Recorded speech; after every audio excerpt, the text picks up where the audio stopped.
ఇప్పుడు ఇంత పెద్ద సమస్య వచ్చింది, చాలా మంది మాట్లాడారు, మనం కూడా మాట్లాడాలని కూర్చున్నాం.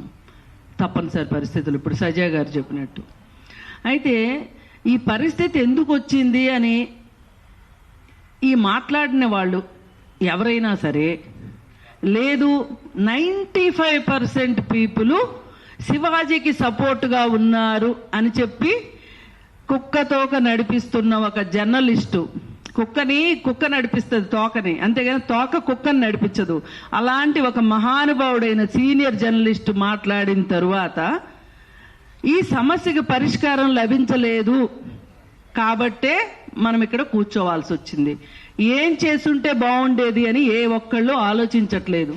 ఏంటి ఆ రోజు శివాజీ మాట్లాడిన దానికంటే ముందుగా ఆ ఫ్యాషన్ మాల్లో నిధి అగర్వాల్ పైన జరిగిన అప్పుడు, ఇప్పుడు మనము టెర్రరిస్టులు పట్టుకోవాలి అంటే జూమ్ చేసి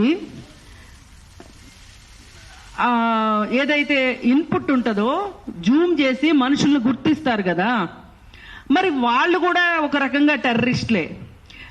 నిధి అగర్వాల్ పైన అలా చేసిన వాళ్ళని గన పట్టుకుని ఉన్నట్లయితే శివాజీ అక్కడ మాట్లాడి ఉండేవాడు కాదు.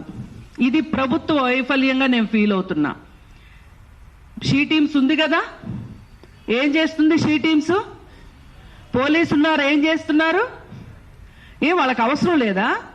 పోనీ సుమోటోగా అయినా తీసుకోవచ్చు కదా, ఎందుకు చేయలేదు? మొదటి రోజు ఈ టాపిక్ మీద మాట్లాడినప్పుడు మీరు టెర్రరిస్టులు పట్టుకున్నట్లే మామూలు సమాజంలో తిరుగుతున్న టెర్రరిస్టులు ఉన్నారు, వీళ్ళని పట్టుకోండి అని మాట్లాడితే ప్రభుత్వానికి చీమ కొట్టలేదు. దాంతో ఇదేదో నేను ఒక సంఘ సంస్కర్తని అన్నట్లు శివాజీ మాట్లాడినప్పుడు అక్కడ కోతుల్లాగా కిచ్చ నవ్వారు. వాళ్ళు కూడా నిందితులే. అతను సామాన్లు అనగానే నవ్వేరు చూడండి, వాళ్ళని జూమ్ చేసి వాళ్ళని పట్టుకోవాలి. ఎందుకురా నీకెందుకు నవ్వొచ్చింది, మంగపతి అని ఎంకరేజ్ చేశారు కదా, వాళ్ళని కూడా పట్టుకోవాల్సిన అవసరం ఉంది. వాళ్ళని పట్టుకోకపోవడమే చాలా మంది కోతులకి మాటలు వచ్చినాయి. ఈరోజు ఇంతమంది ప్రెస్ లో మాట్లాడారు, గంటలు ఎన్ని రోజులండి వాళ్ళని అటాక్ చేయలేక, వాళ్ళకి సంస్కారం నేర్పించలేక జరిగింది ఇది. ఇక్కడ మగపిల్లలు అన్యాయం అవుతున్నారు. బాధితులు ఆడపిల్లలే కాదు, రేపొద్దున ఈ మగపిల్లలు మీరిచ్చిన ప్రోత్సాహంతో వాళ్ళు గాని అత్యాచారం దాకా వెళ్ళక్కర్లా, జస్ట్ బుల్లీ చేస్తే కూడా ఆ అమ్మాయి గాని ధైర్యంగా కంప్లైంట్ ఇస్తే మీ మీద 354ABCD అట్రాక్ట్ అవుతుంది. ఆ రోజు తెలుస్తుంది, తల్లుల్లారా మీకు తండ్రుల్లారా, ఈవేళ మీరు 95% చేరిపోతే రేపొద్దున మీ పిల్లలు గాని కేసుల్లో ఇరుక్కుంటే ఈ శివాజీ రాడు, ఈ సంధ్యారెడ్డి రాదు, ఎవ్వరూ రారు. ఆఖరికి పేరు మోసిన గొప్ప జర్నలిస్టు ముసలివాడైపోయాడు, కురువృద్ధుడని చెప్పుకుంటున్నాడు, ఆ కురువృద్ధుడు కూడా రాడు అని చెప్తుంటే ఒక్కళ్ళకంటే చీమ గుట్టినట్టు లేదు. రోజుకి స్పైక్ పెరుగుతా ఉంది. దీనికి తోడు ఇవన్నీ జరిగిన తర్వాత ఇంకొక విషయం, గంగాధర్ శాస్త్రి అనబడే ఒక దగుల్బాజీ ఏం మాట్లాడాడో తెలుసా అండి? అందరి నోటీస్కి వచ్చిందో లేదో, విచిత్రమైన బట్టలు వేసుకుని మగవాళ్ళని ఆకర్షించుకునే బట్టలు వేసుకునే ప్రతి ఆడపిల్ల నా దృష్టిలో వేశ్య అని పబ్లిక్ గా ఇంటర్వ్యూ ఇచ్చాడు. ఎంత షేమ్ అంటే నేను అంటాను, ఆ అమ్మాయి వేశ్యలకు కూడా హక్కులున్నాయి, వాళ్ళ తరఫున కూడా మేము పోరాడతాం, భయమేం లేదు. ఇక్కడ వేశ్యలు ఈ సమాజం తయారు చేయబడిన వాళ్ళు. ఆ వేశ్యల దగ్గరికి వెళ్ళే విటుల సంగతి ఏంటి? వాళ్ళు గొప్ప వాళ్ళ? 4 నామాలు పెట్టుకొని 2 బొట్లు పెట్టుకొని వేశ్యల దగ్గరికి వెళ్తే సరిపోతుందా? ఏం గంగాధర్ శాస్త్రి, ఇది ఖచ్చితంగా ఇట్లాంటి వాళ్ళ వల్లనే, ఈ చీడ పురుగుల వల్లనే ఈ సమస్య ఎక్కువ అవుతుంది. ఒక పక్క వేశ్యల్ని బ్లేమ్ చేస్తారు, ఓ పక్కన సినిమా హీరోయిన్లు బ్లేమ్ చేస్తారు, ఓ పక్కన రోడ్డు మీద వెళ్ళే పిల్లల్ని బ్లేమ్ చేస్తారు. ఇలా బ్లేమింగ్ చేసుకుంటా వెళ్తే ఈ బ్లేమింగ్ ఆధారంగా మగపిల్లలు ఇదేదో నేను చేయవలసిన కార్యక్రమం మాత్రమే అనుకుని చేస్తే రక్షించటానికి గుర్తు పెట్టుకోండి. అలాంటి వాళ్ళ కోసం కూడా మళ్ళీ మా జేఏసీఏ పనిచేస్తుంది.